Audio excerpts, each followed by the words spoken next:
So last time on Saturday, we talked about the role of suffering in building resilience. And this morning, I want to take another look at suffering, maybe take a different angle on it. And as you know, we all experience suffering. We talked about that on Saturday, whether it's physical pain, emotional distress, this sort of existential unease of impermanence. The list goes on.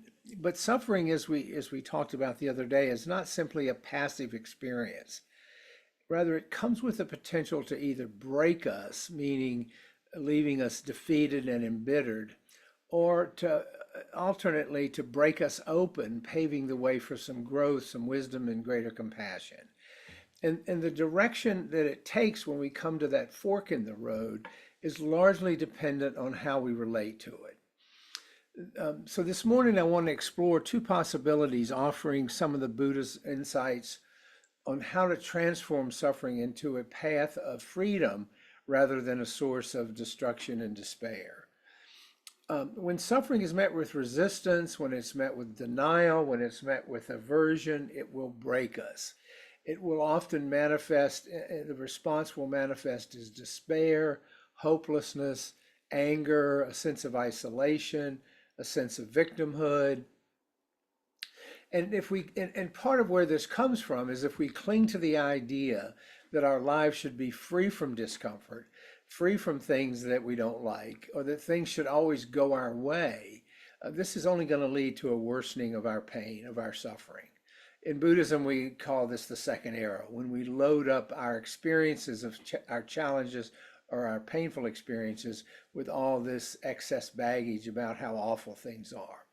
The Buddha taught that the first arrow, as you will recall, are the inevitable pains of life, cannot be avoided, just have to be part of the deal.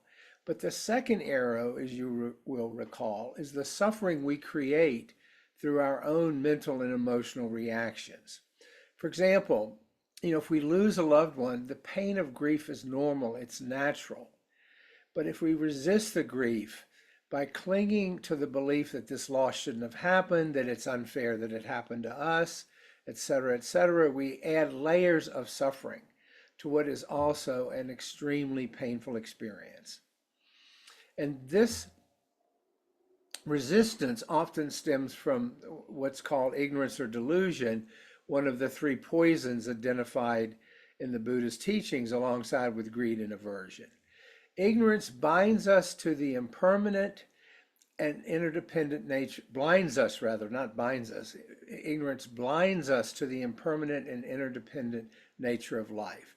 It results in us clinging to these illusions of permanence and that we have control over things. And when life inevitably, as it will, contradicts these illusions through loss, through failure, through change, we are shattered because we think this shouldn't be happening to us. And this breaking can manifest, as I said a moment ago, in negative responses, bitterness, cynicism, a sense of victimhood. And in this state, suffering becomes a prison. It narrows our perspective, it cuts us off from others, it isolates us, and it precludes any growth or transformation from the experience.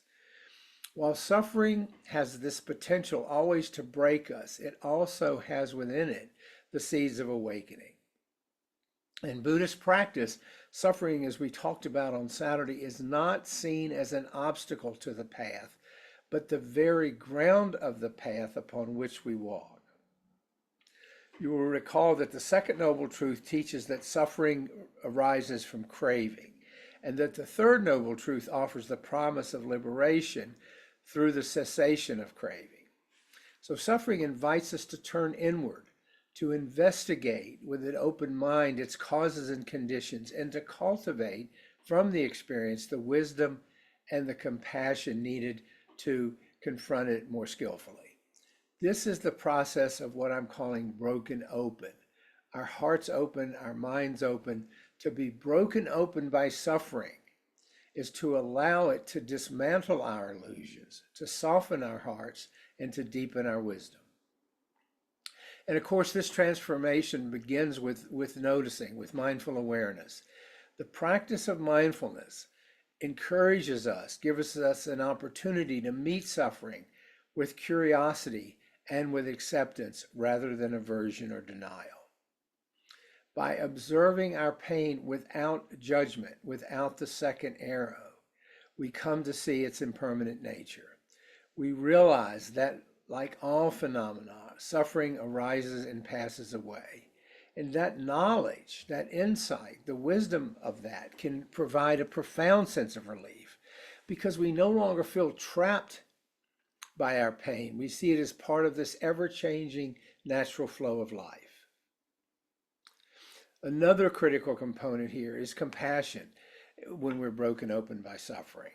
When we face our own pain with kindness, with compassion, with self-compassion, we begin to see clearly that suffering is a universal experience. The universe is not picking on us individually. We're not a victim of circumstances. And this helps break down the beliefs and the walls of self-centeredness. Why me, poor me, woe is me. And in doing that, we can connect more deeply with others because there's a common bridge there. The common bridge is the experience of human suffering. And instead of isolating us, our suffering then helps cultivate empathy and compassion when we connect with others. A famous 8th century Buddhist master, Indian master Shantideva wrote, quote, "May the pain of every living creature be completely cleared away. May I be the doctor and the medicine, and may I nurse for all sick beings in the world and to everyone until everyone is healed." And there he's talking about that shared experience of pain and helping others with their pain. So I want to review some of the Buddhist practical teachings which offer tools for transforming our suffering into opportunities for growth, as we talked about on Saturday. Of course, we always talk about mindfulness and meditation, which allows us to observe our suffering without becoming overwhelmed by it, without being blindsided by it, without being flooded by it. Because with these practices, we develop the ability to stay present with it, not running away from it, not pushing it away, and noting its impermanence, watching its interdependent nature. Then there's loving kindness practice. The practice of loving kindness helps us cultivate compassion for ourselves and others. We repeat phrases such, "May I be happy, may I be free from suffering." We learn to approach our pain with a sense of care and concern rather than negative judgment. We reflect on its impermanence. We contemplate the impermanent nature of all things, which help us let go of the attachment and accept the inevitability of change. If I know it's impermanent, I can stay with it. I don't need to just reflexively try to push it away or run away from it. And this knowledge softens our resistance to suffering. It opens the door to greater equanimity. Then we have service to others. Turning our attention outward, we use our own suffering and our own compassion for ourselves as a catalyst for helping others. By serving those who are also in pain, by being available to them, we transform our suffering into a source of connection and purpose. The Eightfold Path, following the Eightfold Path, provides the roadmap, the framework for living this life that reduces suffering, that helps us break us open. Right understanding, right intention, right speech, right action, right livelihood, right effort, right mindfulness, right concentration. All of those work together to cultivate wisdom, ethical conduct, and mental discipline, the three baskets into which the aspects of the Eightfold Path fall. Because ultimately, the way suffering impacts us depends on how we choose to meet it. If we resist it, it has the potential to break us, reinforcing our delusions, deepening our sense of separation and isolation. But if we approach it with mindfulness, compassion, and wisdom, it can break us open, revealing the truth of impermanence, revealing the truth of interdependence, softening our hearts, and guiding us toward greater freedom. In this way, again, as we talked about on Saturday, suffering becomes not an enemy, but a teacher, a catalyst for awakening. The Japanese teacher Dogen famously said, quote, "To study the Buddha way is to study the self. To study the self is to forget the self. To forget the self is to be awakened by all things." He's saying, get out of ourselves, move out of ourselves. Don't be so caught up in thinking that we're the only ones in the world that are suffering. Because when it's met with awareness and compassion, suffering invites us to study ourselves deeply, to look inside, to let go of our attachments and illusions, and to awaken to the interconnected nature of all life. Because in this awakening, we not only find less suffering, reduced suffering, but the boundless joy and compassion that arises from being fully present with the reality of life as it is, not as we wish it were.